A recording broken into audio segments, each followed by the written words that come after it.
the act of affirmation. Affirmations are all about being aware of your emotions.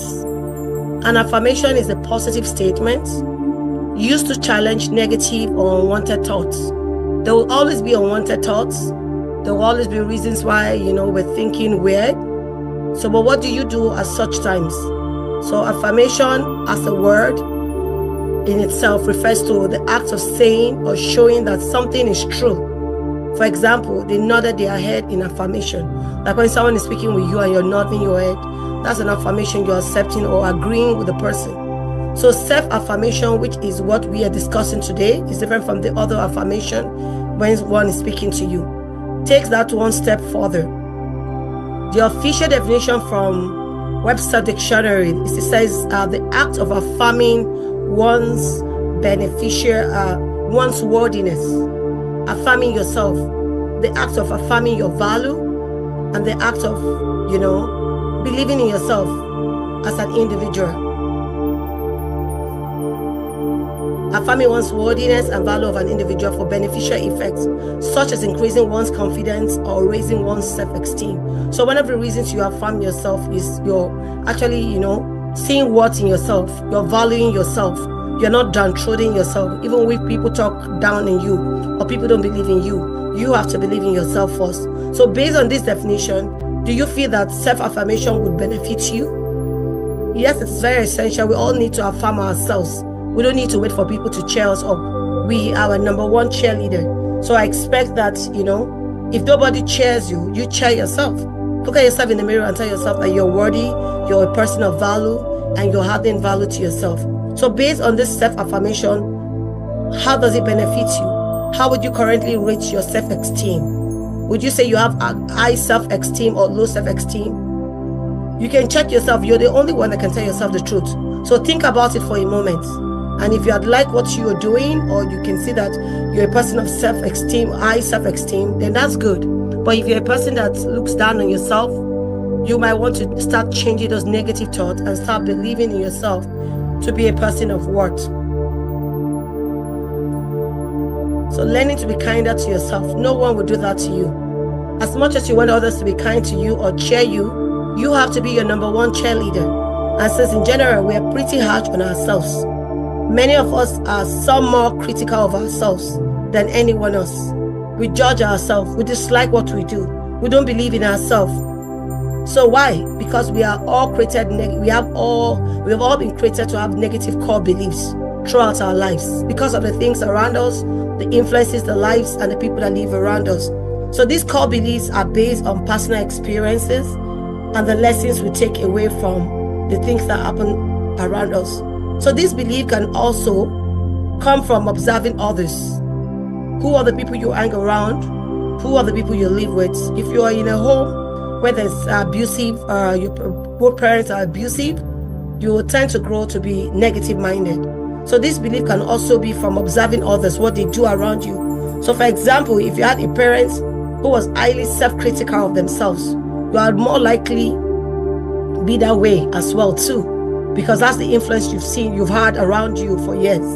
So it is said that apples don't fall far from a tree. So you look like the parents or the people you stay around, except you're very conscious and you're very intentional. And these patterns of negative thinking develop during early childhood. And before you know it, it becomes part of you, such that your brain has turned to it, and all the answers your brain gets is just negative vibes. So like if something bad happens at work, you're trying to figure out what went wrong, and your brain will begin to start running old patterns and beliefs that says you are not smart enough, or you're not good enough, or you're weak.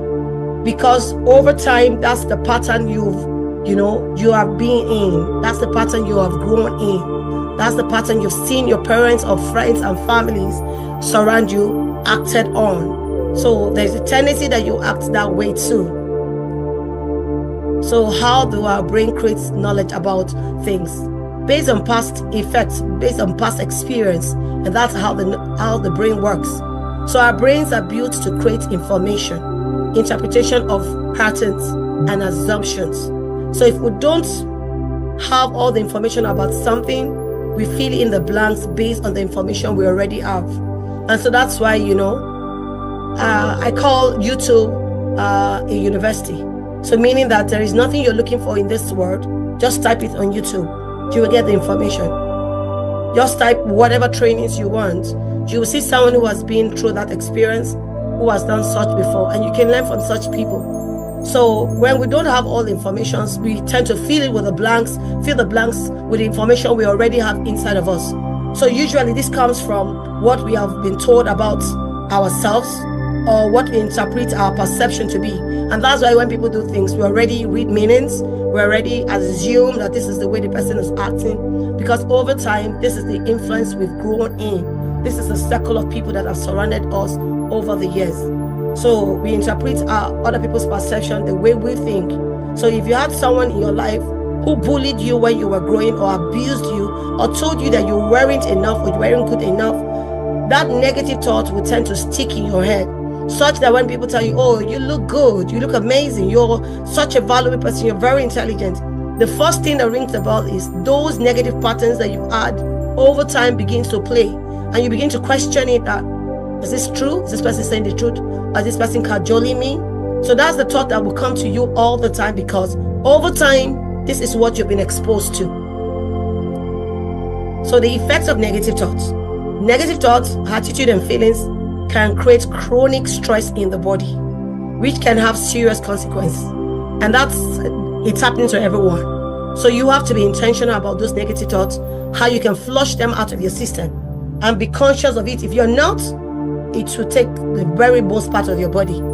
So imbalance in our hormones are caused by negative thoughts. So if you have the right thoughts, then you're sure to have the right hormones. So, but if you have a negative thought, you are sure to have wrong hormones, negative hormones that will affect your body. And that's why sometimes you see some people looking older than their age, because all they think, they all have negative thoughts. So we need to be intentional and begin to find ways to flush out these negative thoughts. So imbalances in our hormones, chemicals in the brain, damage the immune system response, and just a few of effects that chronic stress and negative thoughts can have on our body. So knowing that every time you think of anything negative, this is what your body goes through. You're actually releasing a poisonous gland, poisonous hormone in your system. So knowing that you know that this is what happens to your system, you have to be conscious and intentional on how to get rid of these negative thoughts. If it is as a result of the kind of people you hang around, then you want to do away with such circle of friends. You want to do away with such environments. You want to create the kind of environment you love to be in, where people are, people are speaking well about you, people are cheering you, where you believe in yourself, where you can affirm yourself to be the best of God's creation. So why affirmation works? Affirmation works because of something called self-affirmation theory. This theory begins with the premise that people are motivated to maintain the integrity of self. Then therefore people will reflect on strengths and values when faced with challenges or the need to overcome a barrier. So in other words, affirmation helps to protect our ego. So if you tell yourself, I'm beautiful, I'm very intelligent, I'm a royal priesthood, you speak to yourself, call yourself the names of the things you want to become or what you want to look like in the near future, then you begin to act it. The brain works in that way. So people seek new favorable knowledge about themselves, as well as ways to revise pre-existing thoughts. They are pre-existing thoughts. These are influences we got during our early childhood. So we have to be conscious to see how we get rid of them. To seek a self-affirmation, someone might post a picture to social media that would, garner a lot of attentions. Some people will come and say, oh, you don't look nice. Some people will say, oh, you look amazing. You look cute. And because you have a negative thought and you're always thinking negative, you tend to believe the negative vibes, negative sayings about you. Even when people say you look good, you look great, you look, out of this world or something, you tend to believe the negative one because you're already used, your brain has been wired to think negative most often. So it will take a conscious effort and it's not done overnight. So over time, you would have to work on yourself by the things you allow. You might have to start reading books. You might have to start, getting, pep talks. affirming talks that, increases your self-esteem, that talks well about you, that speaks to your ego. So affirmation and neuroscience work together. He said the development of self-affirmation theory has led to neuroscientific research about how the brain is affected when we self-affirm in a positive way. MRI scans shows that when people practice self-affirmation, certain neural paths are increased in the self-related information processing parts of the brain. And this means that those who practice self-affirmation are able to effectively change the way we process information about ourselves. So if you practice, yes, you know that you're not good enough, but if you practice self-affirmation by saying what you want to be in the near future, it's just a matter of time. Your brain and everything within you begin to walk in that direction, that you're great, you're a person of value, you're beautiful, you have a good self-esteem. Because it's what you say, the brain records what you say.